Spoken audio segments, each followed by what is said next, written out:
Yes. General lecture. General instruction.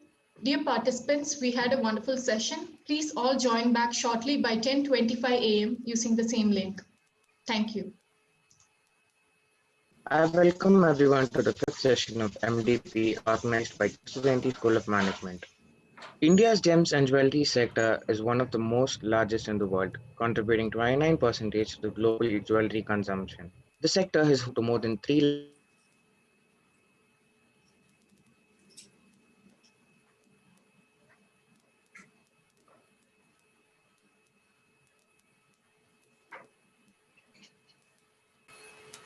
Dr. Vinod started his career in 1975. He joined full-time after his geological studies in Santa Monica and Hong Kong, and today is a well-known personality in the world of gems and jewelers across India and the world. He is a holistic thinker known as a thought leader in the industry. He is invited to several strategy and policy discussions across India and the outside. Dr. Vinod sir was unanimously and in absentia elected as the chairman of All India Gems and Jewelry Trade Federation in 2009. Dr. served as a director on the board of World Diamond Council to represent and the retail diamond sector from India, and was a director of the Gems and Jewelry Sector Skills Council. He is also one of the founder members of Young Presidents Organization Bangalore chapter in 1995. He is a permanent trustee on the board of Rashtriya Shikshana Samiti Trust. Dr. believes his innovative thinking makes him appear to be a mystery. Current positions Dr. has held is Dr. is a member of World Diamond Council, member World Presidents Organization, director of CKC Group of Companies, winner of several awards including Lifetime Achievement Award from the Gems and Jewelry sector, Lifetime Achievement Award from the Retail sector in 2016, Doctor of Philosophy in Management from KEISIE 2016 in South Korea, and Doctor is also won India's Greatest Leaders Award in 2016-17, chosen by the Consumer and Industry from Asia One. And the other award won by Doctor is Retail Icons of India Award by Image Retail Awards 2019 and Images. I now, with honor, invite Dr. Vinod Hayagriv to take over the session. Thank you very much. Thank you, the participants who are here, the college management. All of you are the august people, the future leaders, as I would call all of you. Thank you for inviting me, and I will, without much more, I will start off what I believe is going to be useful for you. Now, I will, with all my respects to the leadership teams at the KRISTU JAYANTI College, I would like to say that I would not be speaking much about what you already learn in your colleges, because the colleges teach you certain aspects of, business management and life. But quite often, what may not be seen or learned is certain aspects which I will try to impart or to transfer some knowledge that I hope that is going to be useful for you. Number one, there are only a few things in life that will be valued forever. Although it is a very simple statement, I must say that this is a very important statement for all of you, because to be valued as an individual, as an entity, for example, your institution is something that has been built from a very humble beginning with a few students to now over 9,000 students. Now, this is not something that has been achieved simply or very easily, which I am sure that all of you know. Therefore, the protection of institutions is a very vital aspect of our life. We all belong to some institution. The smallest institution is your family. The largest institution is the organization that you are coming out of, such as your educational institutions. After that, what do? You get into life, and then you are part of some other set of institutions. Sometimes you are part of multiple institutions. So all of them will actually have a great bearing on the mind that you all have, that we all have, that this is a set of tissues inside, and these tissues will constantly evolve and change. And as all of you know, this is an immense as a repository of knowledge as well as ability. It's how much you exercise this little thing there inside your brains, inside your heads, that makes you successful. So therefore, I want you to remember this. There are only a few things in life that will be valued forever. And those few things is what you will have to, that you and all of us will have to focus on. Lokesh, the next slide. What nature tells us, especially in today's world, in the COVID times, is that you look after me, I look after you. And this cannot be overemphasized, because it is important that we all have to look after everything that is around us, whether it is people, whether it is animals, whether it is environment, whether it is the organizations, whether whatever and anything that we are involved with. So therefore, this is another important little byline I would like you to take with you and have it part of your permanent psyche. Lokesh, we can go to the next slide. What I have seen is that nature also teaches us very harsh lessons. I am an eternal optimist, but it does not limit us from understanding what nature holds for us. Nature has a way of teaching us, sometimes with cordial lessons and sometimes with very harsh lessons. What we are all going through today has been, I think, is harsh, right? All of you think it's harsh, but I must tell you, this COVID is not really as harsh as what has happened in the history in the earlier parts. There are a couple of things that I'm going to speak about, which may make it useful for all of us, because we believe that history teaches us more than the present, though therefore the past teaches us more than we can learn out of today. What we all have to do is to probably look back at all our past. When I say past, it's not personally our past, but the history of the world. And that has a lot of teachings that we all have to learn.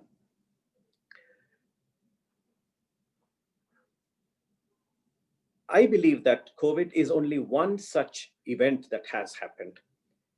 Whether we are in a manufacturing business, whether we are in a retailing business, whether we are in any kind of organization, running organization, are you an entrepreneur? Are you a professional? You're budding professionals. All of us, we believe that we are actually fortunate. I believe this is a fortunate time for each one of us, including all of you who are in this webinar, that COVID is a great learning experience, because this is something that many generations do not see. Now, if you go back into history, you would see some phenomenal things that have happened. From a personal example, KRISTU Chetty, my company where I work, is something that is 150 years of age. In 150 years, we have seen some phenomenal happenings. For example, we were founded in 1869. When I'm not giving you a brief about my company, but I'm trying to give you lessons that we learn from a personal first-hand experience, which might be better than a theoretical from a book that we may all read. So therefore, 1869, when we were founded, the founders of the company migrated to the cantonment. As all, I don't know how many of you know, the cantonment was a gift. It was gift by the Maharajas of Mysore to the British to set up something called the Cantonment Army. The British were, Mysore was a protectionist state. So therefore, the land was given and said, set up a cantonment and an army there. Okay, there are different lessons there. I will speak about it very soon. However, when the founders of the company came here to migrate and think that there's a golden future because it's developing, it's by the British and so on, Obviously, it's beyond their normal thinking. And they said, wow, why don't we also migrate and make our life here? But when they came here, they suddenly realized everything is only a limited period of working, because the cantonment in Bangalore, now Bengaluru, used to close their gates. So no other civilian could come into the cantonment area past 4:30 or 5 in the evening, which meant that the number of hours that one can do business or to work is limited. Now, this is a very big drawback for a completely new enterprise. We thought that it was going to be a great future, but suddenly we felt, is it a great future? Are we doing the right thing? Did we migrate into the right place? Did we come to the right place? So therefore, that was the first challenge that we went through. Lokesh, the next slide.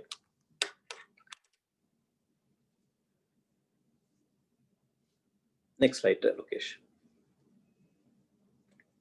What also happened was, because the civilians were not easily welcome, who were the clients or who were the people that the organization was serving? It was only to the British or to the army. And therefore, what we thought and what happened were completely two different things. This is a big surprise, and it would be a defining moment for the founders of this organization. Lokesh, next one. Now, I want to tell you something about what are the greatest companies in the world. It's not the Apple, it's not the Google, those are the new age companies. The largest and the most successful company in history of the world is probably East India Company. All of you know East India Company. I won't say much about it, but it was founded by 6 members, 6 people sitting in a little town far away from London, in a town that very close to the Shakespeare birthplace. I think it was Stratford upon Avon or something like that, where the 6 people sat together and said, hey, we need to do something. We want to start a business. Can we become shareholders? We will create a corporation. And that's how East India Company was founded in the rural parts of England.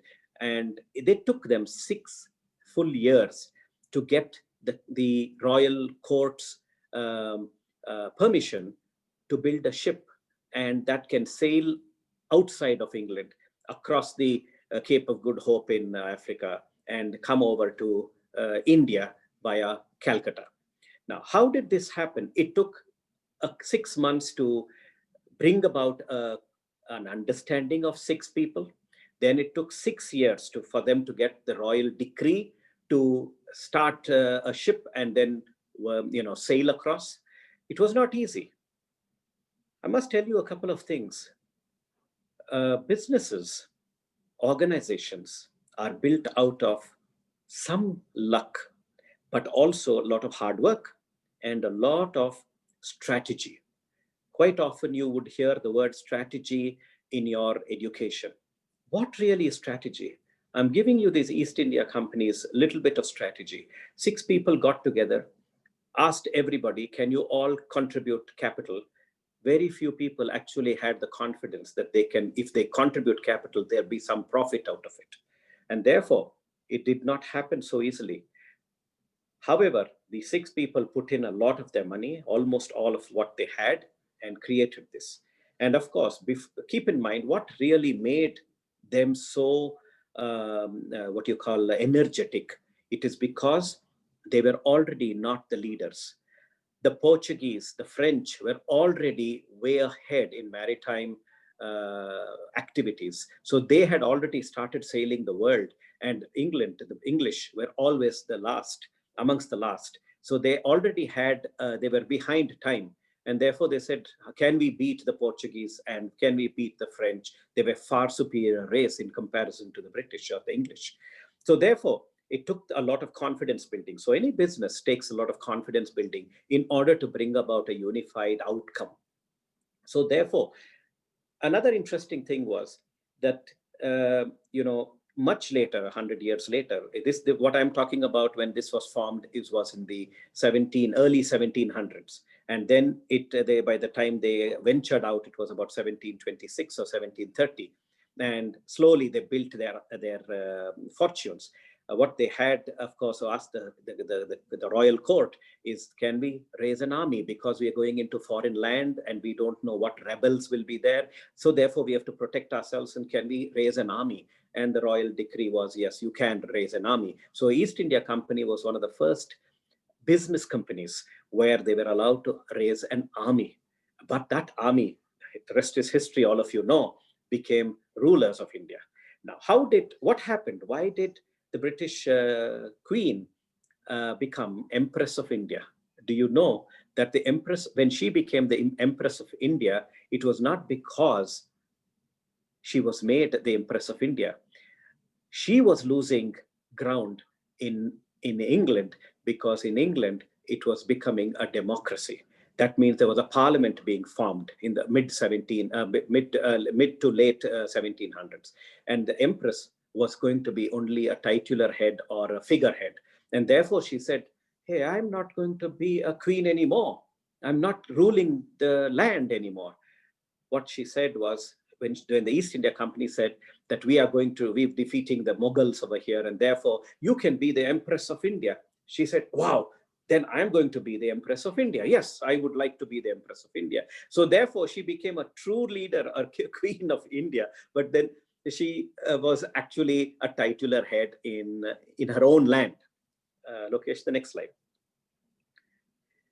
So this is a little story of East India Company, because this, according to me, is a great experiential learning to read and to find out what really is the history of East India Company. It's that one company can teach us a lot about how to manage adversities, whether it is COVID or anything else. How do we manage our adversities? Everybody will be hit with an adversity. I don't think there is a single human being that will not be hit with an adversity in a lifespan of 60 or 80 years. If not one, they may be, if they're unlucky, they may be hit with two or more adversaries.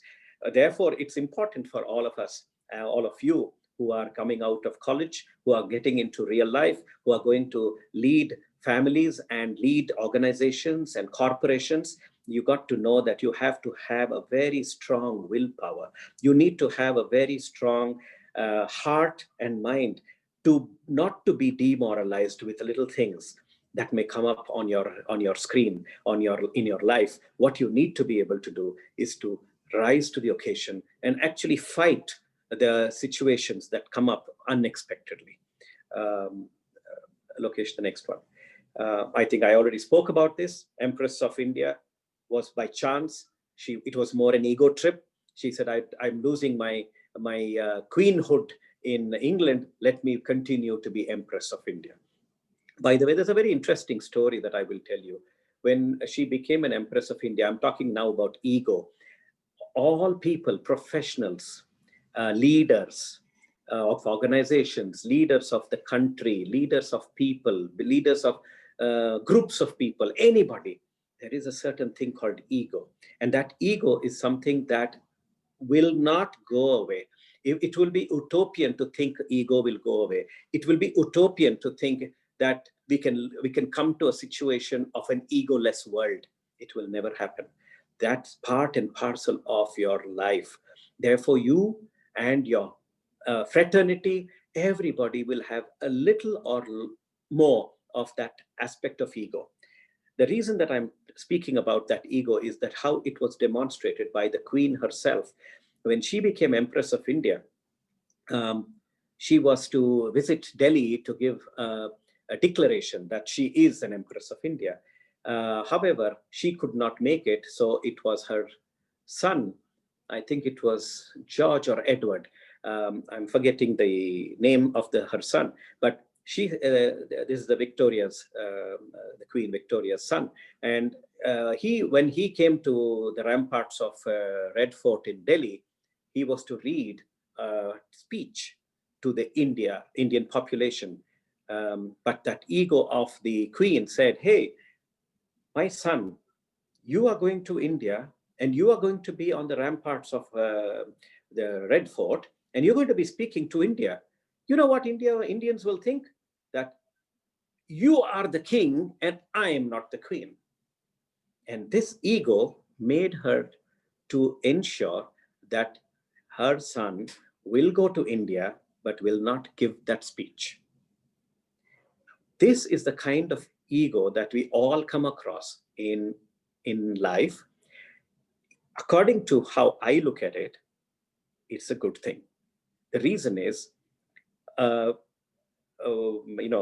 professions, when you get into an office environment, when you become a professional, when you start working, you will find this. To get a promotion, you will find it difficult because there's somebody else who's trying to vie for your position. There's somebody else who's going to be a little politics in office, right?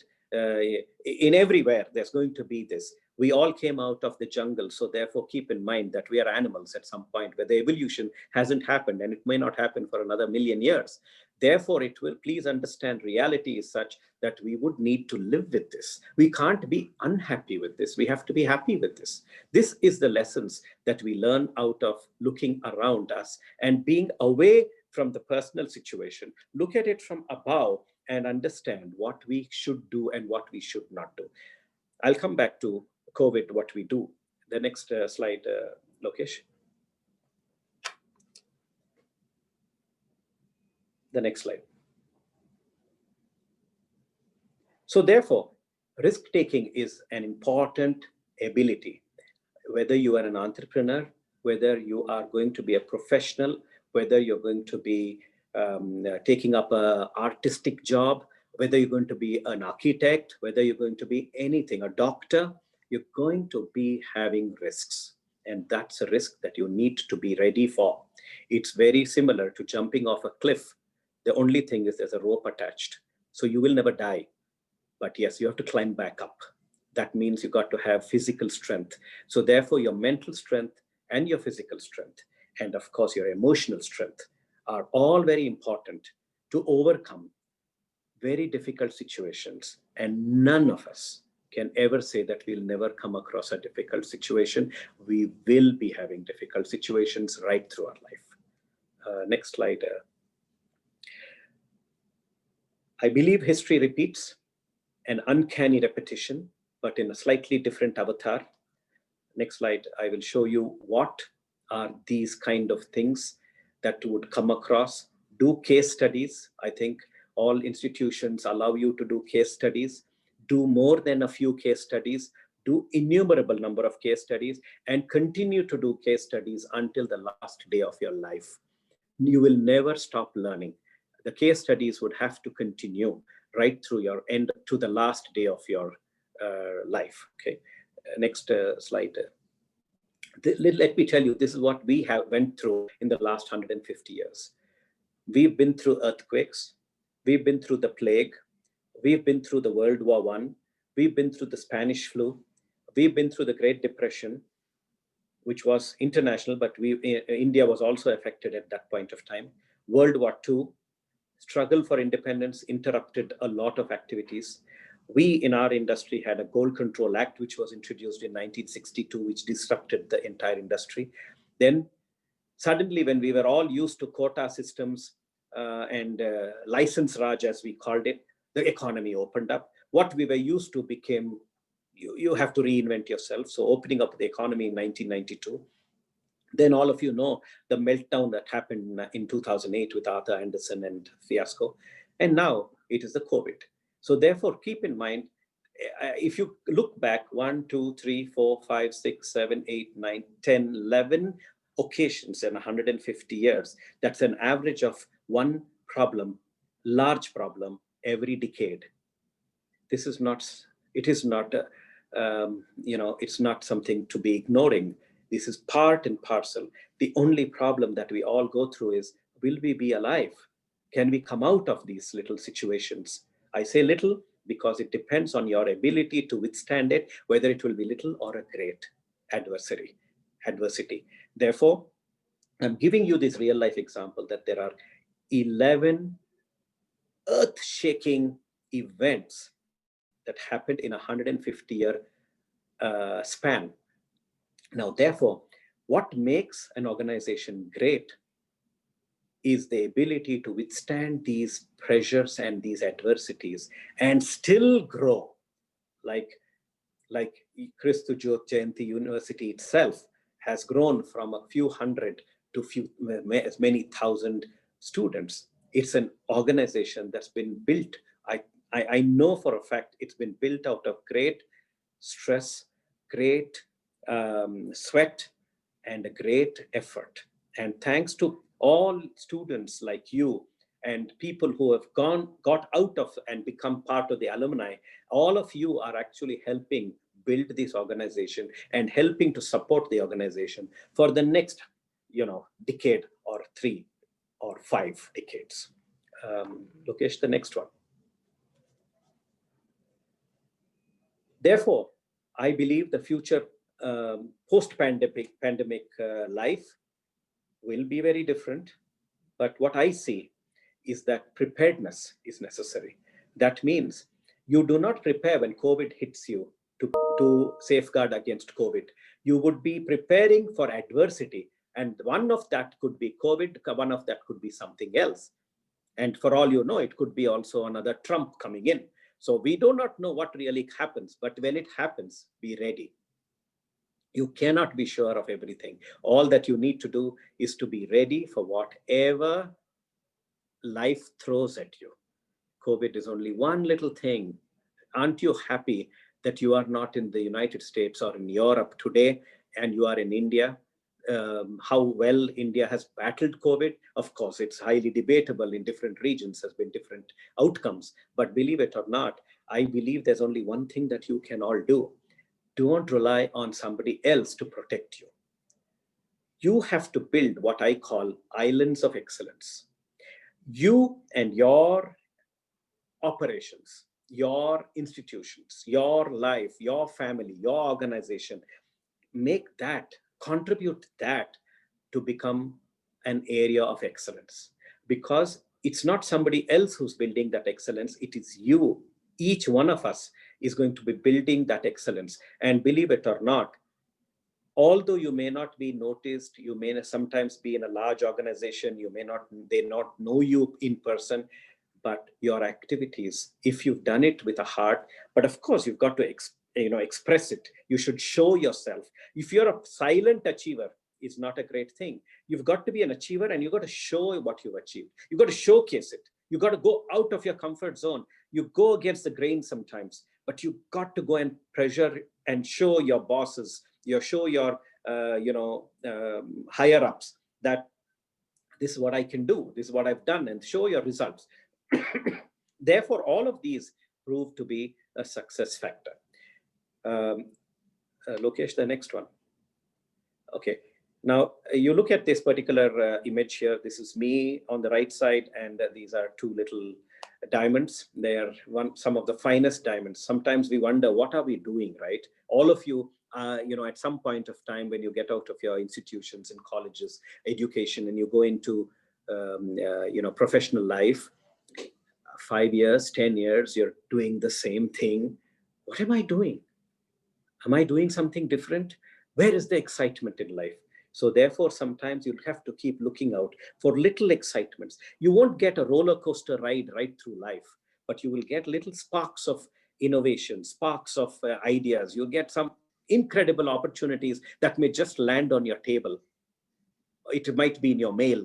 Never ignore even the smallest little opportunity. The reason that I'm saying this is in relation to this particular diamond that I'm showing you here is about this big. It's about 78 carats. And that's me examining that stone. It's an historic stone. Again, I may go back in history because history is a favorite subject of mine. Lokesh, the next slide. I don't know if you recognize this man. Do you ever recognize this man? This man is the Archduke Joseph, the king of Austria. And this man ruled Austria for a long time, a very illustrious family. The history of this family is about 500 years. And what happened was this family had this particular diamond. And again, adversity, right? When they were in the kings, they used to accumulate a lot of diamonds and jewelry and land and wealth. But life is such that it changes. So what happened is that they slowly had to sell some of their valuables. And this particular diamond that came up on our table purely by chance. It actually came up on my son, Chaitanya V. Kota's table a few years ago, about 10 years ago. And we were to, try and see if we can find a buyer for it, because it belonged to the Archduke Joseph. If you Google it, you will find all the history of it. So when we got it, then, we were a couple of people who were involved with this particular transaction. And we said, look, what do we do? It was a very old stone. By the way, it came from Golconda in the Hyderabad region of India. This is the finest D-flawless diamond ever. This is the finest diamond, until even today, it holds the highest price per carat achieved in the market worldwide. So what I'm trying to tell you is opportunities come once in a while, but you've got to grab it. You've got to see how something nice can come your way. I'm not saying that you have to keep hunting for better opportunities, but make the best opportunity out of whatever is there with you. That gives you more satisfaction and a good feeling inside you. You feel a happier person. You have less wrinkles on your forehead, and you of course, I've lost a lot of hair, but that's a different point. But you would be a happy soul. So I want you to just look at what happened to this diamond. Of course, we offered it to the #1 family of India as well, but they did not buy it. But ultimately, it was sold elsewhere in the world, and you will see a video of what really happened. Lokesh, the next one. Okay, this is a certificate from the Gemological Institute of America, which talks about this particular stone. It's one of the finest, rarest of stones. I don't have the stone, so if any one of you want to buy this, I have it. So we can't sell it to you. The next one, Lokesh. Okay, now we will show you a little video of what happened to the stone.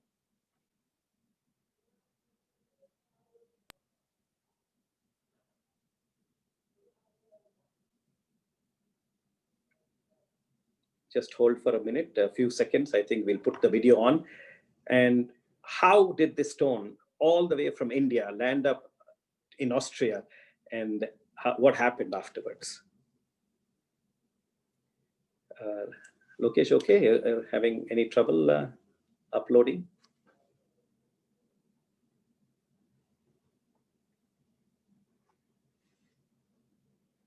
The historic Archduke Joseph diamond, 76 carat, D-color, internally flawless, Golconda diamond.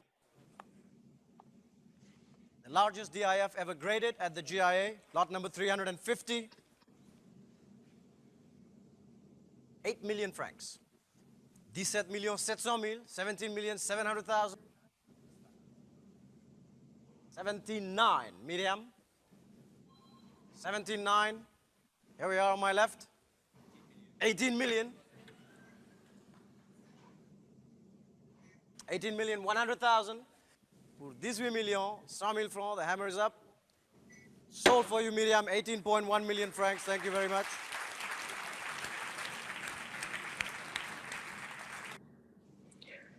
So, a little taste of what happened to a stone that was found in the rubble of the ground in the Golconda region in Hyderabad, landed up, that stone must be over 1,500 years old, landed up between different people and finally went up to the Austrian king.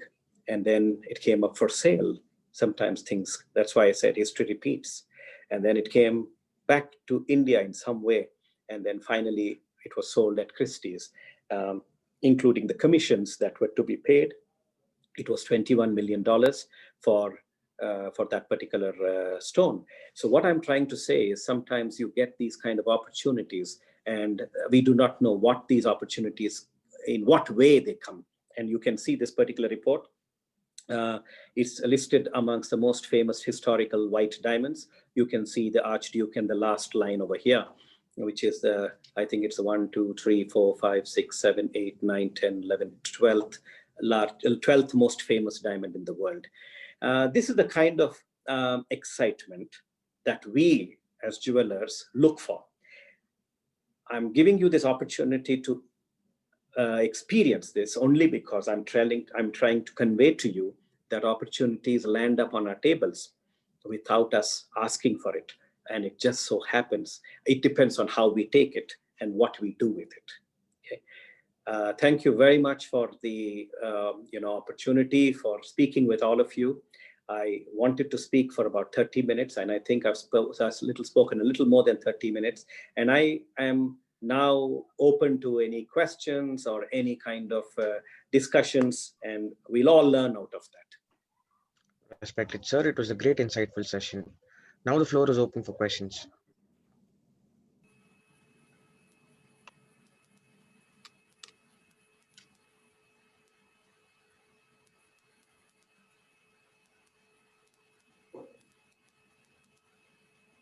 Are there some questions on good morning, sir. Business or organizational excellence or anything at all? Go ahead. Good morning, sir. This is Dr. D. Ravindran. I'm just reading the questions. Okay. Sir, the government is speaking about the demonetization of gold or moving towards the e-gold. How, if it is implemented, how this scenario will affect the jewelry retail in the future? Right. All right. You see, it used to be the gold standard. If you remember, way back, everything was pegged to the gold. That means every organization, every country would have to print as much money as there is reserves of gold. That was what the gold standard was. That's why on all your notes, when you read, I promise to pay the bearer a sum of rupees 100, if it's a 100-rupee note, is that they would have to give you 100 rupees worth of something. And that used to be in terms of gold. But over a period of time, what happened was world population increase, etc. You know the history of that. And so therefore, there is a continuous effort to see how to overcome this limitation of gold, because gold is a finite commodity. It's not infinite commodity. You cannot have all the gold lying in the coffers of the Knox in America or the Reserve Bank in India and so on. The largest consumers of gold, or not the consumers, I'm speaking about the largest holders of gold, federal central bank holders in terms of their GDP is, as of today, Germany, which is about 70% of their GDP is held in gold. India holds about 2.5–3% of its GDP in gold. China was about 2.5%. Now they've grown to about 5% in terms of gold reserves to peg their currency and to have their own reserves. So economists are always thinking, how can we de-link this? But then I believe there need to be something else that replaces it. So it's a question of when they will find something that is credible. Therefore, there was a basket of currencies, if you remember, in many decades ago. It was the yen and the dollar and the pound and the German mark. They were all a basket of currencies. So therefore, all of these little equations economists do in order to maintain a certain semblance. There have been discussions. These discussions have been going on for over a decade, and there is no real clear solution. Demonetization, I do not know the the word that they will use finally for it, but the delinking is something that they wish to do, but they are not having a real plan yet. Well, I give you a related example. At one time, about 10 years ago, there was a huge imbalance in the balance of payments of India, right? We had a shortage of foreign currency in India. The government had to import a lot of, whether it is fuel, whether it is commodities that required maybe telephones, whatever to be imported. The amount of foreign exchange that India had as reserves was very limited. It's so much so that I think, if you remember, those of you who may know that India pledged a certain quantity of gold and took a loan on it. And finally, the government fell because they pledged the gold. So the next government that came in got the gold back. Paid and got the gold back. You see, the point I'm making there is that when Mr. Pranab Mukherjee was the finance minister, I had a discussion at about 10 o'clock in the night in his home office, and I asked, sir, what do you think? I was representing the jewelry industry in India, and so I asked him. They were bringing in so many restrictions. So I asked him, sir, what really is the background? Because I had to understand real mind of the decision maker like Pranab Mukherjee. He was a very highly respected man. He was a wonderful economist. So at 10 o'clock in the night, it's easier to speak to him. So I sat in his home office and asked him. He said one thing: no democratically elected government can restrict anything its citizens want, except, of course, if it is something that is harmful for the country, like drugs and things like that. But otherwise, no, whether it is our government here or the next government that comes in or any time, a democratically elected government can never, ever say no to its citizens if they want something. I believe that is a true story of economics and politics. And whatever they may say, ultimately the governments must respect the mandate of and the wishes of its people. And India is a very powerful democracy. We have a great judicial system. How much ever there are controversies, the judicial system works. The press works. The democracy works. And that's the reason India is what it is today.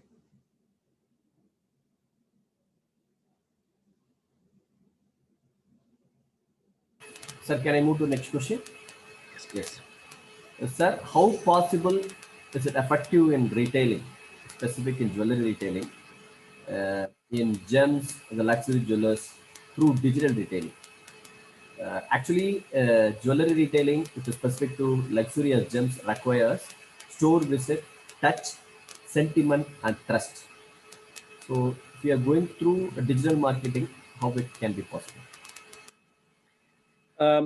When we call it disruption, everything is possible. Technology has limitless capabilities. Today, you could have a three-dimensional looking product on your screens. Just as you all know that when we use CAD and CAM for our manufacturing, we actually have 3D models. We have 3D printing facilities. Therefore, anything and everything will get digitized sooner or later. For all you know, it might even, it's all in how much money, effort, and knowledge we put into the digitalization of business. The days were there when people would want the touch and feel, but today it may not go away, but it will coexist. Therefore, as of now, it's about 5% of the market, or 2% or 3% of the market is digital. But I believe the growth rate, what is happening, is so good that it would grow at much faster rate, and 30, 50, 200% growth. And therefore, we are probably going to look at a large digital opportunity for all businesses, whether it is jewelry or for anyone. But since this particular question is for jewelry, I believe the jewelry is a candidate that is ripe for digitalization, as much as it has not been successful in the past, not because the technology was insufficient, because the ability to embrace technology by the jewelry companies has been limited. Today, it is not anymore so. There's a lot more that is happening already. A lot of work is happening on that side, including various kinds of reality, artificial reality. For example, we are today using artificial reality to color grade diamonds, which we never used to do. We always said the human eye is the best. You cannot replicate the eye. But today, with far more consistency, we're using artificial intelligence for grading diamonds very accurately, consistently, repeatedly. So digitization is very important, and I don't think there's an alternative. It's not a question of if, it's only a question of when and how much. Next question is by Clinton, MBA second year. Sir, being into the jewelry industry from 151 years is not a small deal. So how did you manage facing various problems such as dependence on exports, changing fashion, imbalanced growth of products, and especially the problems which arose due to pandemic with respect to jewelry industry? Okay. In 150 years, there have been innumerable number of challenges. What makes the difference to last, if you were to build to last kind of organizations, It is a certain amount of acceptance of variety of opinions towards progression. So having a diverse, opinionated people in the organization is very important. If everybody is saying yes to the same idea, you're going to be not lasting long because everybody is falling into the same trap. On the other hand, if you had a challenging organization, people are challenging the status quo, the chances of success is greater, number one. Number two, for COVID, yes, you have to, one important requirement is the people who are managing the functions in any organization have to be up to date on what's happening in the world. For example, COVID has come in 2020, but all of you have seen movies which are pandemic, and several Hollywood movies that forecasted the pandemic. Although it was science fiction in those days, but it is true, isn't it? We knew we had adequate time last decade or so when movies were actually speaking about pandemic coming across the world, destroying the world, and doomsday and things like that.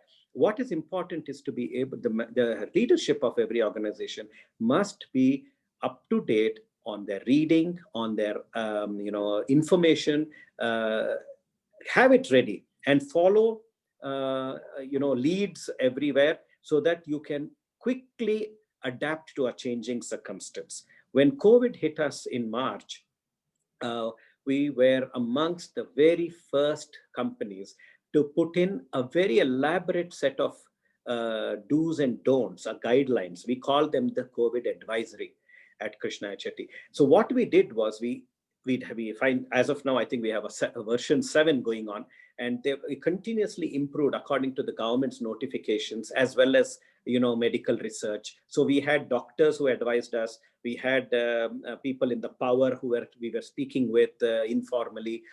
We would read newspapers. We would ensure all notifications are thoroughly read, understood what is a quarantine measure, what is a COVID test, what is the RT-PCR test, who is to be funded for it, do the people have the money to get themselves tested, will they hide their symptoms, will they come up in front and disclose their symptoms, because it's a stigma. They may feel that it is something that I should not tell somebody. So we had ultimately the version 7 that we have now is got 66 different steps, including we have about 6 mascots. Mascots are people who are given the responsibility to track how the health of the people in the organization are. And therefore, even a slight symptom, in fact, so much so that every morning or before the end of the day, all the employees in the company will have to fill a form, a Google form, a digital form, which says whom did they meet today, where did they go today, who are the direct meets and the indirect meets. And we do have video calls where we examine their homes and outside their homes. So we want to see whether they're hygienic in their houses, so whether their bedrooms and their toilets and their kitchens and their outside their houses, whether the roads are all clean hygienically. And if that is not so, then we hold back and say that you cannot, you are a risk to the other employees, and therefore you will hold back for a few days until you're proven to be COVID free. And such 66 different steps. Yes, sir. So the next question is by Kevin, second year MBA. Thank you, sir. What support do your employees need during this outbreak? Is it being flexible or increase support for immediate manager or to sustain sense of community? An absolutely wonderful question. First and foremost, it's an emotional support. Everybody needs support. All of us in some way are alone in this world. Either our families are nuclear families, or we are away from our families. Somebody is in other parts of the country. You are alone here working in this city. Therefore, there is nobody you can speak with. And anyone who speaks are going to be either commercial or, uninformed or properly not guiding you. So therefore, it's important for organizations to have an emotionally honest relationship with their employees, with all their fraternity, with all their professionals working in the organization, number one. Number two, continuous communication.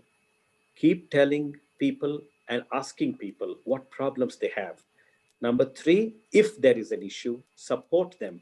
The more needy they are, support financially a lot more.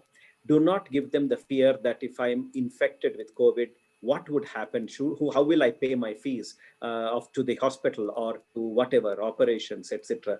Give them the comfort that the organization is behind them and takes care of them. Should it be paid leave if it is going to be COVID positive?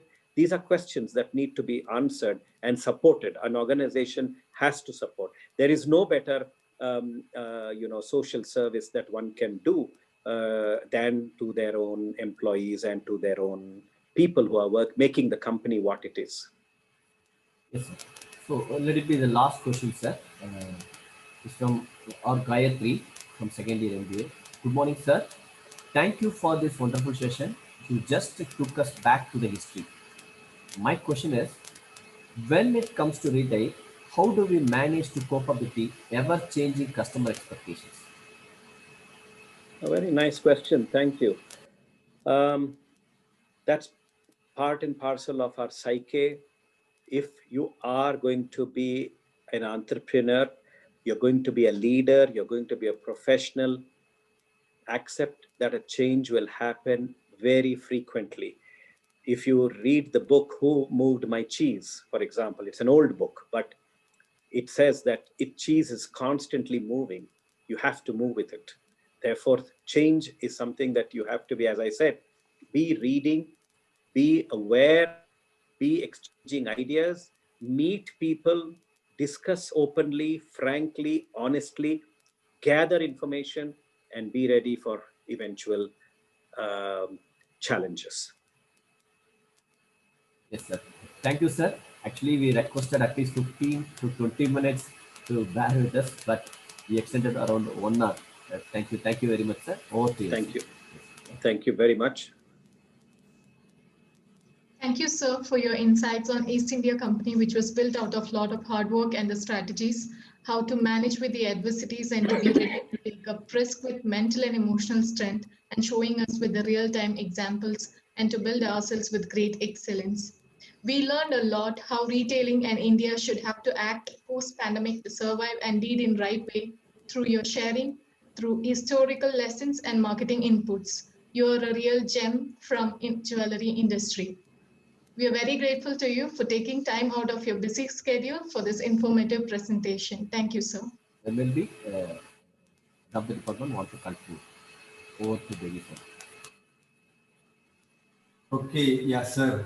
Here, on behalf of the School of Management, I must place on record our deep sense of appreciation and also gratitude for the good gesture of spending some time with our aspiring young managers.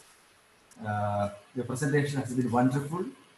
It was well substantiated with very interesting stories of how things were adversities were handled effectively, and definitely this would really add value to our students, and it will also boost their confidence, and also I think it will definitely affect the way in which they will be looking at the world around them. Thank you very much for this noble gesture of spending this time with our students. Thank you very much. Thank you, Dr. Bedi, and thank you, Mr. Sen. Dr. Sen, thank you very much for this wonderful session. I'm happy there were so many people who were part of this session. Thank you very much. Thank you very much, sir. Thank you. Over to you, MC.